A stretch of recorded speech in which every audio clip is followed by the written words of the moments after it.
Good morning and welcome to Rising. We have just a fantabulous show for you today. I think that's a word.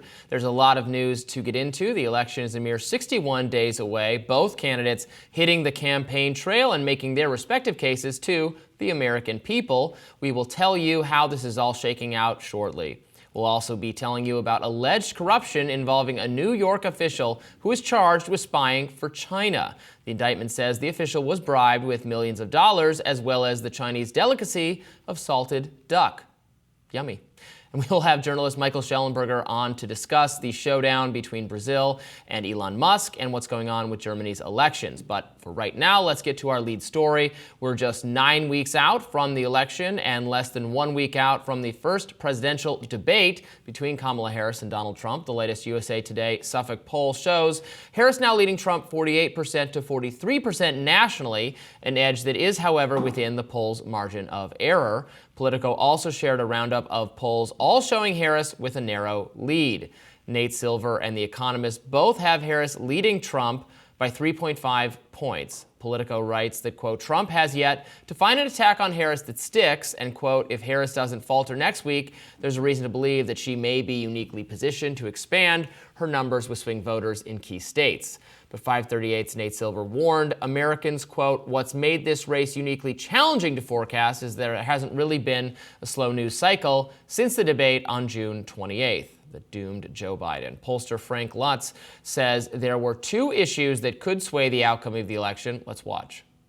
I think what matters are the two issues that the public says they prioritize in this election, which is affordability, not inflation, but affordability of food and fuel, housing and health care, and the idea that that's gotten worse over the last 3 years, not better, and immigration, which is basically an issue of personal security and safety, and whether the border is controlled or not. She, Vice President Harris, has a clear advantage in personality. If this is an election about who you trust, who you have confidence in, who you like, she wins clearly. If this is an election about policy, about where things have gone over the last 3.5 years and where they're headed, Donald Trump has the advantage. The problem with the Trump campaign is that the candidate himself is actually undermining that message with personal attacks that voters don't like. The challenge with Harris is that she walks into a union hall and doesn't address the two issues that union people prioritize the most. Now, meanwhile, MSNBC's Morning Joe said Trump's campaign team is getting desperate. Let's watch. The claims are so outrageous. They're so disconnected from the truth. Trump moving all over the place on issues from abortion to immigration, now saying we need more immigrants in the United States. All of this stuff, the crazy stuff at Arlington, they're absolutely desperate. And the campaign has said internally, they know they can never they can't make people like Donald Trump. Right. So their goal is to make people hate Kamala Harris. Yes. And that's where we are. And if they can't get Americans to hate Kamala Harris, then they understand she will win. I had an epiphany and a dream last night, Robbie. I had committed a crime. I don't know what crime, but I knew that I had to flee the country and go to Mexico. And I had this realization that Trump's campaign team is always saying, well, Trump mostly, is always saying that they're sending criminals across the border when it's literally a trope in the United States that criminals go to Mexico to flee the law. And I just found that interesting with the whole immigrant narrative that's going on. What do you make of what Morning Joe is saying there? Well, look, they can say the Trump campaign is desperate, but the truth is that this election is as close as it could possibly be right now, and Trump is very much still in it, and depending on how you read the tea leaves, he could be ahead or a little bit behind. It's exactly tied. I mean, that's the gist of what Nate Silver wrote in the piece we referenced there.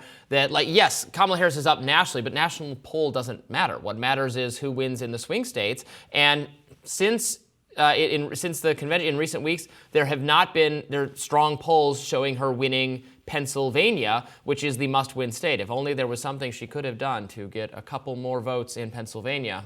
I wonder what that might have been. But she didn't, so here we are.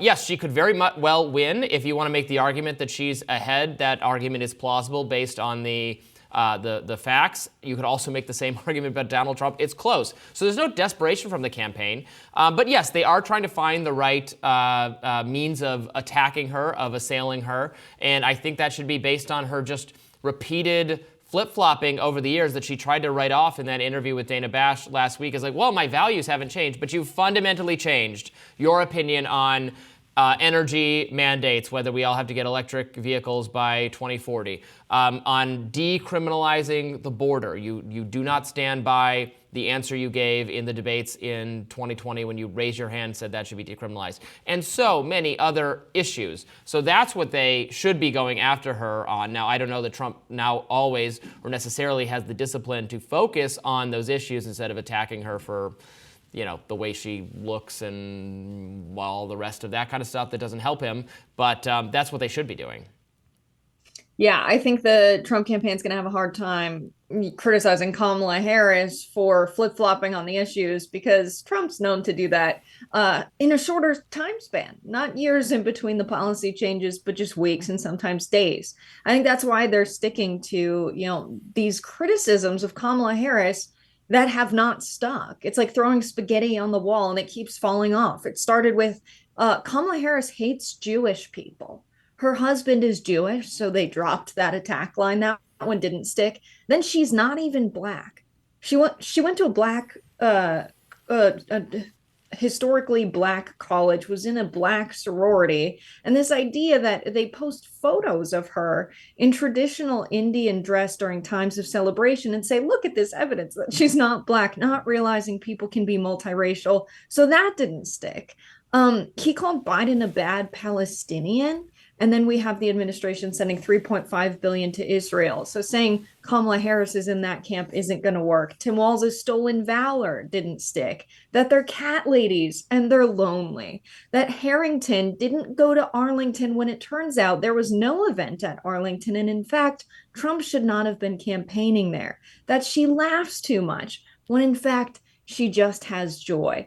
That they're bad on women's reproductive issues. It turns out Trump has wavered on that, has said, you know what, now we're going to have free IVF and my campaign is going to be great for reproductive rights. And actually we're rolling back where we stand on abortion, lying about his tax record, calling her the border czar when it turns out he's the one that tanked the border bill. It's just every issue that he's had with Kamala Harris ends up completely boomeranging and hurting his campaign.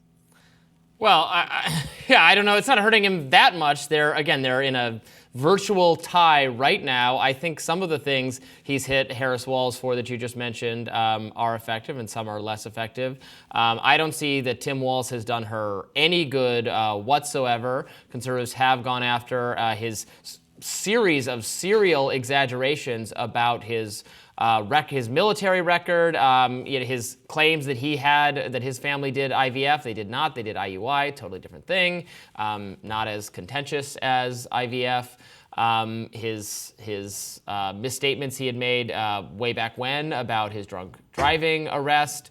I do not think this is a addition to the ticket that has actually really helped her at all when, again, there was a plausible VP pick who would have perhaps made the difference in the must-win state of Pennsylvania, but she decided not to do that. In terms of the policy issues, Trump voters want and trust Trump on the economy and on immigration, on every issue except abortion, which is why he's gone out of his way to assure that there will be no national federal abortion policy. That's what he has said. That is what his main rival, Nikki Haley, said, too, when she was running. There is no plan for Republicans to propose a national abortion ban. The issue will be left to the states.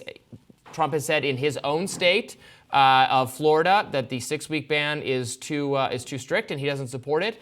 And, so they're trying to chart a moderate course on abortion. If you want to call that a flip-flop, so be it. But I think he is quite effectively trying to neutralize that issue and then capitalize on his natural lead on the others. But as we said, it is extremely close. We'll have more Rising, more analysis right after this.